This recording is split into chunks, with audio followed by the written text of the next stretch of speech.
พี่น้องซุ่มเจ้าเห็นคลิปที่กำลังเป็นไวรัลอีกคลิปหนึ่งบ่คนแห่ไปเบิงคอนวอยบ่เบิงหมอลำก็ยังว่าเอาสร้างเปลี่ยนแท้หมอลำเล่นให้เบิงอยู่บ่เบิงหมอลำพันมาเบิงคอนวอยแหมเออมือที่เวทีของหมอลำใจเกินร้อยบอยสิริชัยตั้งเวทีเฮี้ยงกันกับหมอลำระเบียบวัฒนศิลป์พี่น้องเอ๋ยใครเจ้าก็เปลี่ยนกันขึ้นเปลี่ยนกันลงเนาะสองเวทีนี่นะอยู่กินซ่ารังสิตพอพี่น้องเอ๋ยตอนหมอลำใจเกินร้อยเล่นอยู่บัดเนี่ยทั้งหมอลำระเบียบวัฒนศิลป์กับมีการตกแต่งเวทีอะไรทำไมมีคอนวอยผู้หนึ่งถอดเสียออกกำลังแต่งเวทีอะไรทำไมอยู่ทั้งหมอลำบอยกะเล่นอยู่หมอลำใจเกินร้อยก็แสดงอยู่ทั้งคอนวอยทั้งพี่กำลังแปลงเวทีอยู่ท่านผู้ชมส่วนหนึ่งพันบ่ไปเบิงหมอลำแห่มาเบิงคอนวอยก็ยังว่าพากันมาขอถ่ายรูปพากันมาให้ติบมาขอจับมือคอนวอยรูปรอเอาให้แกเสียออกว้ายเป็นตะเบิงถือใจซุ่มเก่งคุ้มสนีเป็นตะนายเนาะเฮ้ยกำลังแปลงเวทีอยู่น่ะคอนวอยถอดเสียน่ะเป็นตาแซ่บเป็นตาอยากกับตัวซุ่มเก่งกวางสนีพี่น้องเอ้ย แห่ไปถ่ายรูปนำบัดเนี่ยโอ๊ยแต่โคบเขาเจ้าถ่ายคลิปก็ถามมาอ้าวทำไมมาดูคอนวอยทำไมไปดูหมอลำว่าซั่นว่า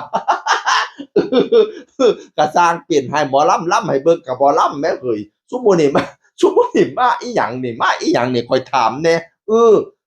เพราะว่าคอนวอยก็เป็นตาแซ่บอีหลีหล่ออีหลีผิวก็ดีแถมมาถอดเสื้อผู้ใดสิบ่อยากเนาะผู้ลางคนจนน้ำลายเหยพู้นล่ะ แต่ไปส่องมาเขาไม่ใช่คอนวอยนะเขาไม่ใช่คอนวอยนะเขาเป็นแดนเซอร์เซตเอของระเบียบวัฒนศิลป์เลยนะเขาเต้นอยู่แถวหน้าเลยนะถ้าหน้าตาไม่ดีเต้นไม่เป๊ะไม่ได้ออกแถวหน้านะเออเขาเป็นแดนเซอร์เซตเอเต้นแถวหน้าแต่ว่าเขารับจ็อบพิเศษคือเขารับจ็อบติดสากอะไรทำไมด้วยเป็นคนที่ขยันพี่น้องเอ๋ยชื่อว่าน้องอาบูมเขาเอิ้นว่าน้องบูมน้องอาบูมกิตนพงศ์ทิติพงศ์ดีเรืองเขาไปติดตามแล้วเด้อแล้วขยันทำมาหากินนอกจากเต้นแล้วรับจ้างติดสากพร้อมพี่น้องเอ๋ยเออไปการไปงานนี่เราต้องไปฮอดก่อนหมู่เพราะเราต้องทำหน้าที่ติดสากกว่าเราสิตัดติดสากแล้วกว่าเราสิได้อาบน้ำอาบทากว่าเราสิได้แต่งท่าแป้งแต่งตัวคนเคยเฮ็ดรายการเกี่ยวกับเรานะพี่น้องเอ๋ยได้เฮ็ดสากกว่าหมู่ฟังคัดผู้อื่นน่ะเขาแต่งหน้าทาปากเรียบร้อยแล้วเจ้าของน้ำก็บ่ได้อาบเที่ยฟาวเฮ็ดอันนั้นอันนี้โอ้รุดตนชาติอยู่คนขยันพี่น้องเอ๋ยเป็นตาสนับสนุนอยู่ก็ยังว่าบ่แน่นว่าสิท่าเอาแต่ติปหน้าเวทีอย่างเดียวดีเนี่ยเป็นแดนเซอร์แล้วรับงานอย่างอื่นด้วยงานพวกนี้เป็นงานประจำได้เงินแน่ๆแต่งานติปนี่โอ้ยไม่รู้นะวันไหนได้วันไหนไม่ได้พี่น้องเอ๋ยเป็นคนที่น่าซุกยู่สนับสนุนโอ้ยขอยได้ไปเบิ่งยามใดข้อยมีใบเศร้าใบร้อยข้อยก็สิป้อนแล้วอยู่ดอกเป็นตาฮักเป็นตาแพงเป็นตาแย้งเป็นตาเบิ่งพี่น้องขยันทำมาหากินบ่แม่นหวังแต่สิหวังติปอย่างเดียวพี่น้องเอ๋ยหมอลำบางคนเด้อจนว่าเขาได้ว่าให้เด้พี่น้องต้องเน้นว่าบางคนนะรู้จักเขาแน่โทรไปขอฮอดติปพุ่นน่ะลางเที่ยเขามายื่นให้กันใบหนึงก็ดึงเอาใบหนึงจนว่าเขาได้โพสต์คลิปโพสต์อีหยังอะไรทำไมพุ่นตัวจนว่าได้เป็นเรื่องเป็นราวพุ่นตัวหมอลำเฮาอย่าเป็นจังซั่นเด้อมันเสียเกียรติเสียศักดิ์ศรีลูกหลาเอ๋ยมันเสียอาชีพเฮาให้เขาอยากให้อีหลีพุ่นเขาจั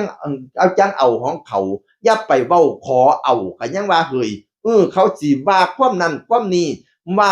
หมอลำเฮาเป็นจังซั่นจังซี่ให้รักษาเกียรติรักษาศักดิ์ศรีหมอลำเฮาไว้ให้เขาให้ด้วยความเสน่หาไม่ใช่ให้ด้วยการเพราะเราไปขอเข้าใจบ่ลูกๆหมอลำทั้งหลายนี่ให้เอาตัวอย่างน้องบูมนี่เป็นตัวอย่างนี่เนี่ยเราบ่ได้หวังเอาแต่ติปหน้าเวทีอย่างเดียวงานใดเฮ็ดได้เราก็เฮ็ดทั่วเราติดสากพร้อมเต้นพร้อมอันติปนั่นก็ส่วนหนึ่งโอ้ยอยากให้แม่ๆทั้งหลายไปติปแล้วแน่ไปเชียร์แล้วแน่ไปสุกอยู่แล้วแน่ไปติดตามแล้วแน่เพจชื่อว่าน้องเสียชื่อว่าอาบูมกิตนพงศ์ทิติพงศ์ดีเรืองเด้อนั่นละแดนเซอร์อยู่แถวหน้าไปจอบเบิ่งแล้วแน่ผู้ใดไปเบิ่งระเบียบนั่น ปอนแล้วจัก100จัก10จัก20แน่เป็นกำลังกำลังใจพี่น้องเอ๋ยจากเสียงอื่นคนเก่ามาเว้าสู่ฟังสวัสดีครับสวัสดีครับ